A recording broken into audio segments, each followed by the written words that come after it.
नमस्कार, मैं हूं आपके साथ आशा सरमाल। आप देख रहे हैं रिपोर्टर, और रिपोर्टर में आज हम जिन बड़ी 5 खबरों पर बात करेंगे वो बताते चले। लगातार पहली खबर जो है वो लॉकडाउन के हवाले से रहेगी, क्योंकि जिस तरह से लॉकडाउन को एक्सटेंड कर दिया गया है। लेकिन सबसे बड़ी बात आज यहां पर यह थी कि कौन कौन से जिले के अंदर सख्ती बरती गई है, उसको लेकर बातचीत होगी। और उसके साथ ही बात होगी यहां पर वैक्सीनेशन को लेकर, क्योंकि वैक्सीनेशन के अंदर भी काफी तरीके से आरोप जो है वो मचते हुए नजर आ रहे हैं। कहीं पर वैक्सीनेशन नहीं मिल रही है और कहीं पर बाहर के लोग आकर वैक्सीनेशन जो है वो करवाते हुए नजर आ रहे हैं, और कहीं पर वैक्सीनेशन के साथ साथ कोरोना मरीजों को भी वहीं पर रखा गया है। तीसरी खबर पर बात होगी जो कि कोरोना वार्निंग को लेकर बात होगी, क्योंकि आने वाले 10 दिन पूरी तरह से यहां चेतावनी भरे होंगे। और चौथी खबर जिला सांबा से निकलकर सामने आएगी, जहां पर ज्यादा तरीके से मरीज जो है वो अब आरोप लगाते हुए नजर आ रहे हैं कि स्वास्थ्य सेवाएं फराहम नहीं कराई जा रही है। और उसके साथ ही साथ आपको यह भी बताना बहुत जरूरी है कि जो कोरोना के मरीज हैं वहां पर काफी परेशानी के दौर से वो गुजरते हुए नजर आ रहे हैं। इंजेक्शन तक इन लोगों को यहां फराहम नहीं कराए जा रहे हैं। और पांचवी खबर रहेगी जो कि एक पॉजिटिव न्यूज के हवाले से रहेगी, क्योंकि ज्यादा तरीके से हम देख रहे हैं कि कोरोना महामारी किस तरह से फैल रही है, लेकिन लोग किस तरह सामने आते जा रहे हैं, मदद का हाथ आगे बढ़ा रहे हैं। इसी पर बातचीत भी होगी। लेकिन सबसे पहले इस वक्त हम पहली खबर से ही शुरुआत करेंगे, जो कि लॉकडाउन के हवाले से थी। और जगह जगह पर नाके लगाए गए हैं। पुलिस विभाग पूरी तरह से सतर्कता बरतता हुआ नजर आ रहा है। साफ तस्वीरें आपको दिखाएंगे कि उधमपुर जिले के अंदर किस तरह से काम हो रहा है। उसके साथ ही किश्तवाड़ के अंदर आप देखिए किस तरह पूरी सुरक्षा व्यवस्था जो है वो चाक चौबंद की गई है, सख्ती बरती गई है। और डोडा जिले की बात की जाए तो वहां पर भी आज सख्ती बरती गई है पुलिस की तरफ से। लेकिन हर जिले के अंदर यह सख्ती बरतना बहुत जरूरी था, क्योंकि जहां पर कोताही बरती जा रही है वहां पर मामले लगातार बढ़ते हुए देखे जा रहे हैं। आपने कल भी देखा कि पिछले 24 घंटे में किस तरह से 4000 का भी आंकड़ा पार होता हुआ नजर आया, 5000 का आंकड़ा भी पार होता हुआ नजर आया, और ज्यादा तरीके से मौत का आंकड़ा भी जो है वो बढ़ता हुआ नजर आया। कल 52 लोगों ने अपनी जिंदगी की जंग को हार दिया। लेकिन उसके साथ ही साथ तीनों तस्वीरें आपके सामने फ्लैश हो रही है कि किस तरह से उधमपुर के अंदर भी सड़कों पर सन्नाटा पसरा हुआ है, क्योंकि सख्ती यहां पूरी तरह से पुलिस जो है वो बढ़ती हुई नजर आ रही है। किश्तवाड़ जिले के अंदर से भी तस्वीरें आपको दिखाई जा रही है कि पुलिस प्रशासन किस तरह वहां पर पूरी संजीदगी से काम करता हुआ नजर आ रहा है। और जाहिर तौर पर अलग अलग जगहों पर वहां कंटेनमेंट जोन बनाए गए हैं, लेकिन आवाजाही पर रोक लगाना बहुत बड़ी यहां एक चुनौती पुलिस प्रशासन के साथ बनती हुई नजर आ रही थी। तीसरी तस्वीर आपके सामने डोडा की, जहां पर आवाजाही तो देखी जा रही है, लेकिन अब हरकत में आती हुई पुलिस नजर आ रही है। और जाहिर तौर पर हर एक जिले के अंदर इसी तरह से हरकत में आना बहुत जरूरी था, क्योंकि एसओपीज का पालन कितना हो रहा है और कितना गौर फरमाया जा रहा है ये देखना बहुत जरूरी था। और सबसे पहले यहां पर यही बात होगी, और अलग अलग जगहों से हमारे साथ हमारे संवाददाता जुड़ेंगे। वसीम हमारे साथ डोडा से जुड़ चुके हैं, और उसके साथ ही उधमपुर से आशीष हमारे साथ जुड़ चुके हैं। दोनों संवाददाताओं से बातचीत यही होगी। आशीष, सबसे पहला सवाल आपसे है कि जिस तरह से आज यहां पर सख्ती बरती गई है, क्या लगता है कि आने वाले समय में हर दिन से सख्ती बरतना बहुत जरूरी था? सख्ती बरतना बहुत जरूरी था।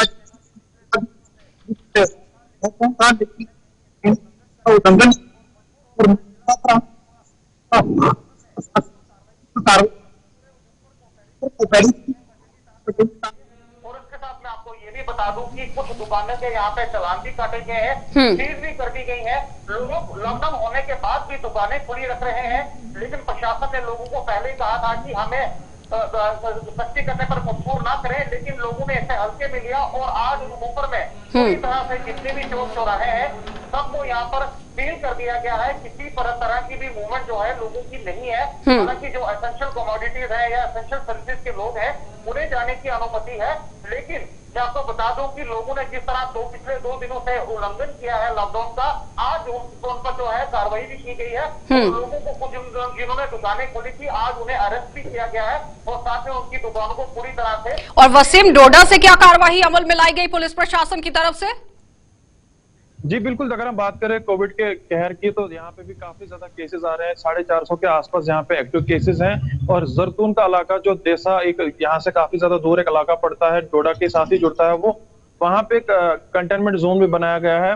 और अगर हम आज की बात करें तो आज यहाँ पे काफी ज्यादा वायलेशन सुबह से ही देखने को मिल रहा है। अभी भी आप मेरे ठीक पीछे देख सकते हैं कि काफी ज्यादा गाड़ियां जो है मूवमेंट कर रही हैं, पर कहीं ना कहीं प्रशासन की तरफ से लापरवाही भी बरती जा रही है।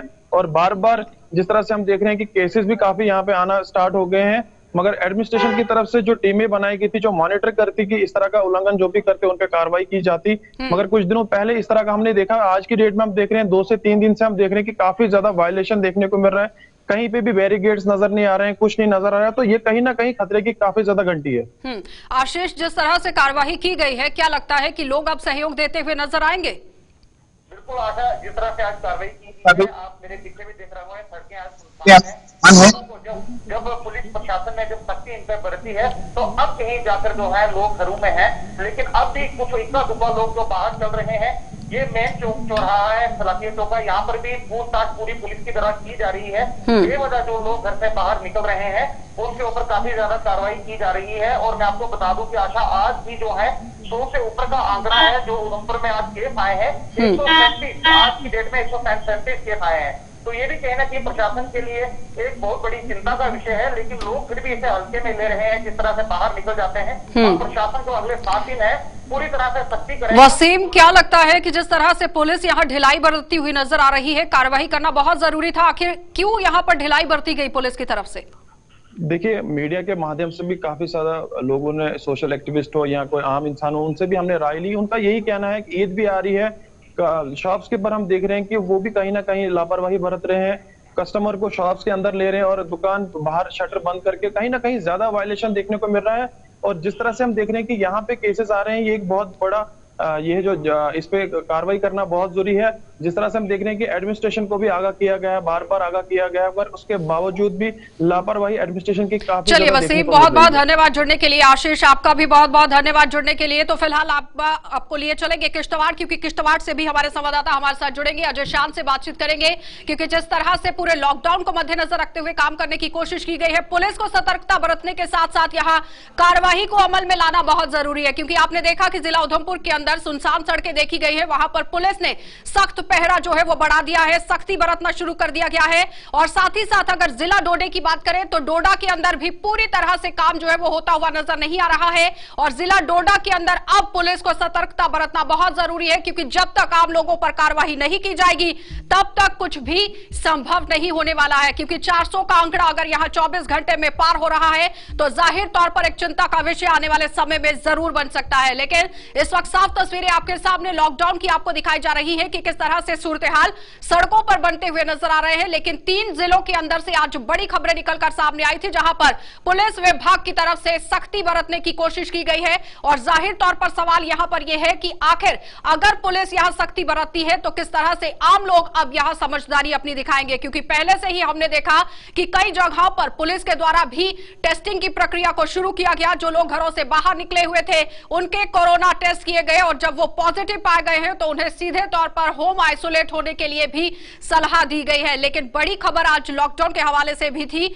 और धीरे धीरे आगे भी बढ़ना बहुत जरूरी है। जिला किश्तवाड़ चलेंगे, क्योंकि किश्तवाड़ की भी तस्वीरें आपके सामने थी। अजय शान इस वक्त हमारे साथ लाइव जुड़ चुके हैं। अजय, किस तरह से आज पूरी कार्रवाई को अमल में लाया गया?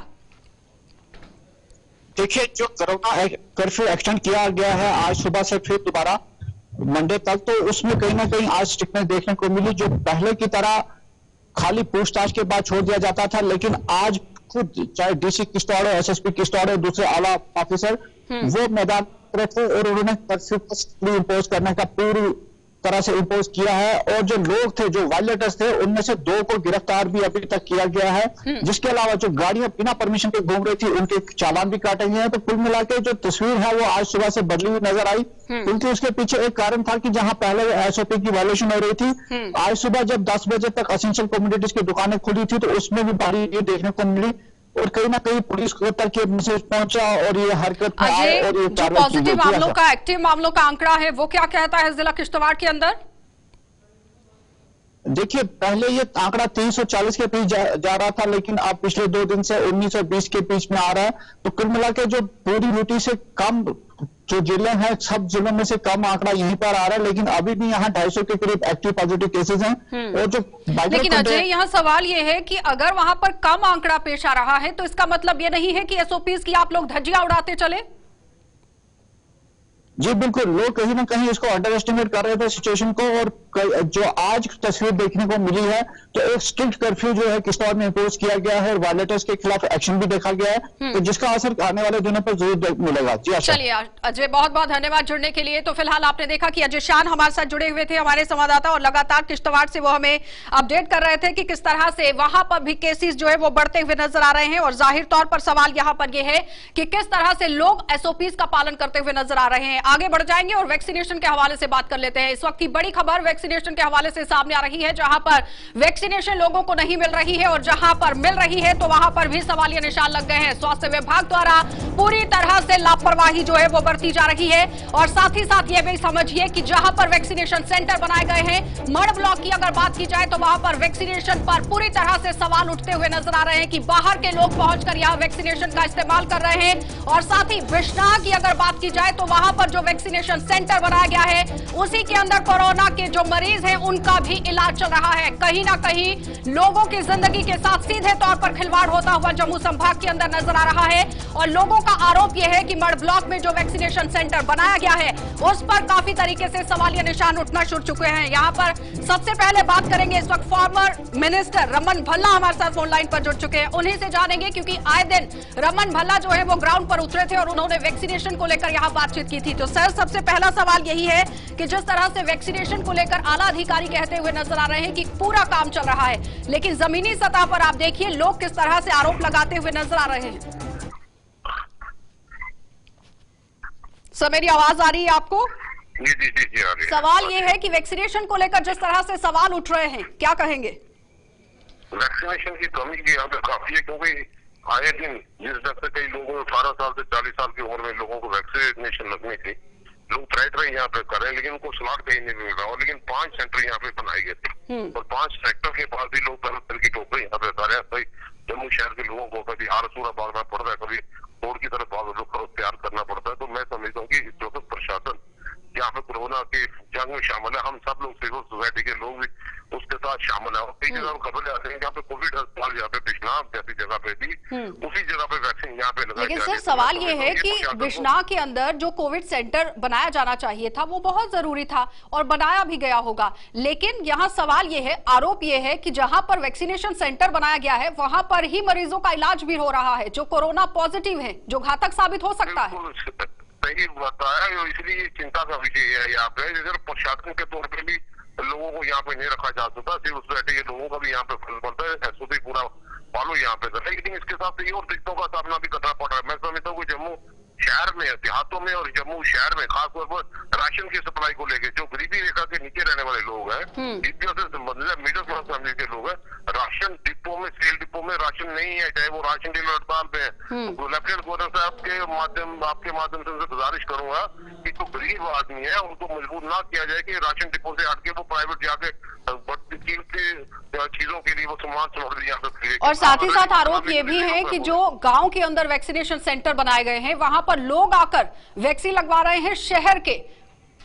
जी जी, क्योंकि यहाँ पे कई जगह सेंटर में कमी यहाँ पे है, वैक्सीनेशन अवेलेबल नहीं है, लोग ट्राई कर रहे हैं। जिस तरह से अखबारों में और आंकड़ा दिन ब दिन बढ़ता चला जा रहा है, डेथ रेट बढ़ता चला जा रहा है, ये चिंता का विषय। और कई लोग ऐसे हैं जो अपने आप को महसूस करते हैं कोरोना पॉजिटिव है, लेकिन अस्पतालों में अपना इलाज नहीं करवा रहे, वो घरों में यहाँ पे बैठे हैं। तो आपके माध्यम से ये भी गुजारिश करूंगा कि ऑक्सीजन की सप्लाई जहाँ पे भी हो तो ऐसे लोगों को शामिल किया जाए जो सिविल सोसाइटी के लोग हों, जो चैरिटेबल ट्रस्ट यहाँ पे हो, ताकि फौरी तौर पर उनको ऑक्सीजन सर्वे उपलब्ध यहाँ पे किया जाए ताकि वो अपनी जान की हिफाजत कर पाए। चलिए सर, बहुत बहुत धन्यवाद जुड़ने के लिए। तो फिलहाल आपने देखा कि रमन भल्ला जो कि फॉर्मर मिनिस्टर हैं वो हमारे साथ जुड़े हुए थे फोन लाइन पर और किस तरह से पूरी जानकारी वो देते हुए नजर आए हैं। इस वक्त लाइव हमारे साथ डॉक्टर जीएमसी के ही डॉक्टर सोमनाथ जुड़ चुके हैं, उनसे भी जानेंगे कि आखिर जिस तरह से वैक्सीनेशन सेंटर यहाँ पर बनाए गए हैं वहां पर ही अगर कोविड के मरीजों का भी इलाज हो रहा है तो कितना घातक साबित हो सकता है। डॉक्टर जी नमस्कार। जी डेफिनेटली इसमें क्रॉस इन्फेक्शन के चांसेस तो रहते ही हैं जो वैक्सीनेशन के लिए आ रहे हैं और जो वहाँ पे वैक्सीनेशन के ऑलरेडी कोविड के पेशेंट हैं, तो क्रॉस इन्फेक्शन के चांसेस रहते हैं। बट अथॉरिटीज़ को ये ध्यान में रखना चाहिए कि जहाँ पे वैक्सीनेशन हो रही है, जो नॉर्मल पेशेंट्स आ रहे हैं वैक्सीनेशन के लिए और जो एडमिटेड पेशेंट है उनको अलग रखा जाए और प्रॉपर एसओपीज का ध्यान रखा जाए। लेकिन जो वैक्सीनेशन सेंटर बनाए गए हैं उसी के अंदर अगर कोविड पेशेंट को भी रखा जाता है तो कहीं ना कहीं घातक साबित हो सकता है। तो हेल्थ डिपार्टमेंट की तरफ से क्यों काम नहीं किया जा रहा? जी हेल्थ डिपार्टमेंट इसके लिए क्या काम कर रहा है, मैं उनका रिप्रेजेंटेटिव तो हूँ नहीं, है नहीं। हम अपने जीएमसी की तरफ से ही बात कर सकता हूँ कि जिसके बारे में हमें आइडिया है। लेकिन डॉक्टर, यहाँ सवाल ये है कि लोगों की जिंदगी के साथ खिलवाड़ हो रहा है और यहाँ पर अगर हम अपना अपना काम देखते रहेंगे तो शायद फिर बहुत बड़ी एक घटना यहाँ पर पेश आ सकती है। नहीं, बिल्कुल आप जैसे बता रहे हो, मैं उसको यही बता रहा हूँ कि अथॉरिटीज ही डिसाइड करती हैं इसको। इसमें हेल्थ डिपार्टमेंट डिसाइड नहीं करता कि वैक्सीनेशन सेंटर कहाँ पे बनेगा। This is all decided by the administrative officers. लेकिन बहुत बड़ी चूक जो है वो एडमिनिस्ट्रेटिव की तरफ से ही यहाँ पर की गई है। लेकिन सवाल यहाँ पर यह भी है कि जो वैक्सीनेशन लगवाने के लिए लोग पहुंच रहे हैं, कितना फायदा उसका? वैक्सीनेशन डेफिनेटली आपको करवाना तो पड़ेगा, बट जम्मू में यही हो रहा है कि हमारे जो सेंटर्स हैं वो काफी दूर दूर बनाए गए हैं।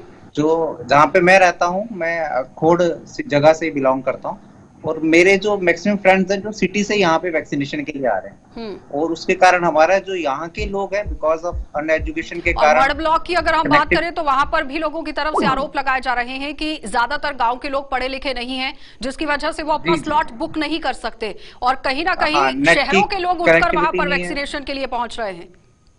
जी जी, डेफिनेटली नेट की कनेक्टिविटी नहीं है, दूर दराज का एरिया है, लोगों में इतनी ज्यादा अवेयरनेस नहीं है। तो डेफिनेटली अब मैक्सिमम मेरे फ्रेंड जो सिटी से यहाँ पे डॉक्टर्स जो नॉर्मल उम्र के थे, जो नॉर्मल फ्रेंड्स थे, वो सिटी के यहाँ पे मेरे खोड़ में आके वैक्सीन करवा के चले गए।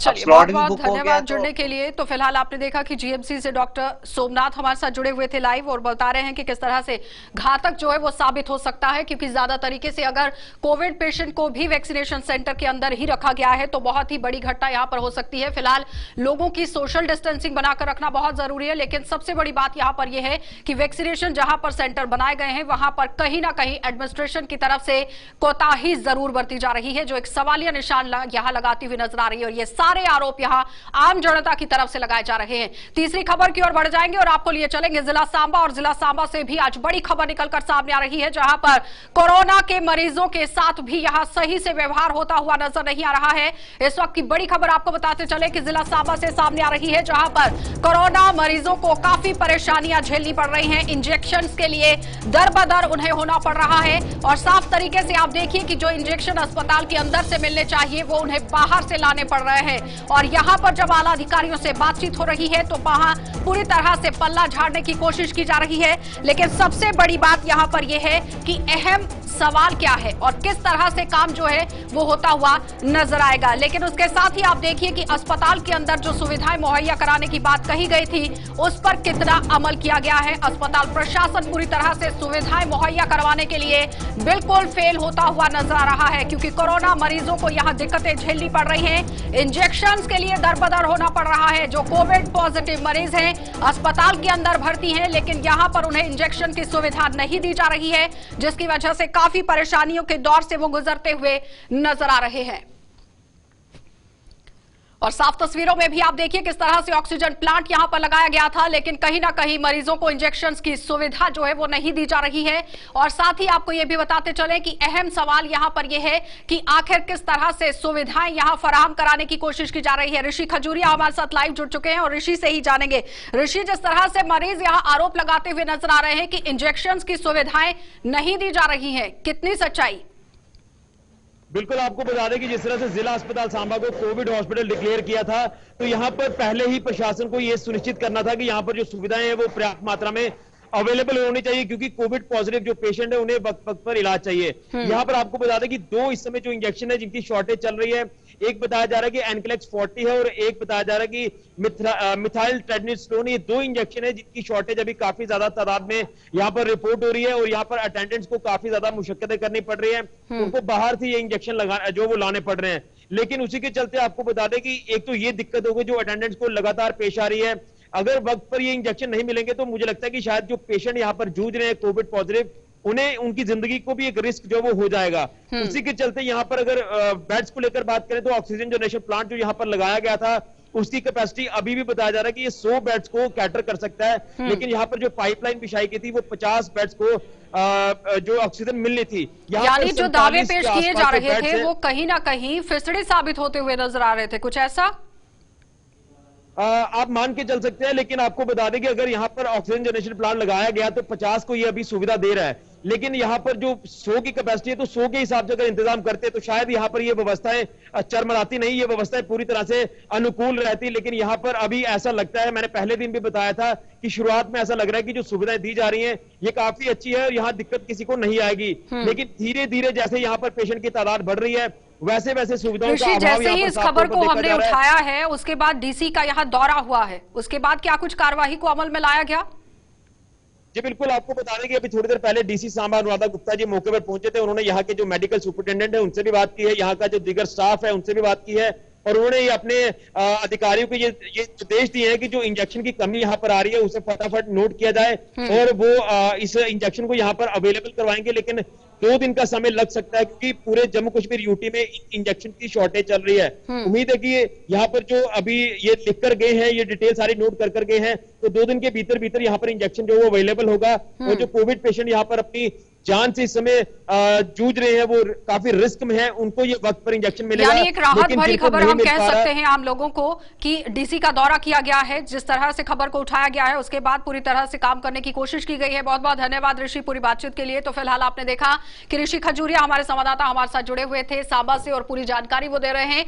जब इस खबर को यहाँ पर गहनता से उठाया गया है उसके बाद डीसी जो है वो एक्शन मोड में आती है और निरीक्षण करने के लिए पहुंच जाती है और उसके साथ ही वहां पर जितने भी इंजेक्शन की कमी है उसके लिए पूरे दिशा निर्देश यहां पर जारी कर दिए जाते हैं। लेकिन फिलहाल अभी ऐसा कोई भी काम मुकम्मल तरीके से हुआ नहीं है, सिर्फ और सिर्फ दिशा निर्देश दिए गए हैं। अब देखना यह होगा कि प्रशासन वहां पर इंजेक्शन की सुविधाएं कब तक फराहम कराता है। आगे लिए चलेंगे आपको और इस वक्त कोरोना के हवाले से बड़ी खबर को लेकर बात करेंगे क्योंकि ज्यादा तरीके से आने वाले जो 10 दिन है वो काफी घातक यहां पर साबित हो सकते हैं क्योंकि 100 से 200 लोगों की मौत एक दिन में हो सकती है। ये पूरा दावा यहां डॉक्टर खुरू की तरफ से किया गया है कि आने वाले 10 दिनों में जम्मू कश्मीर में काफी यहां खतरनाक स्थिति जो है वो देखने को मिल सकती है।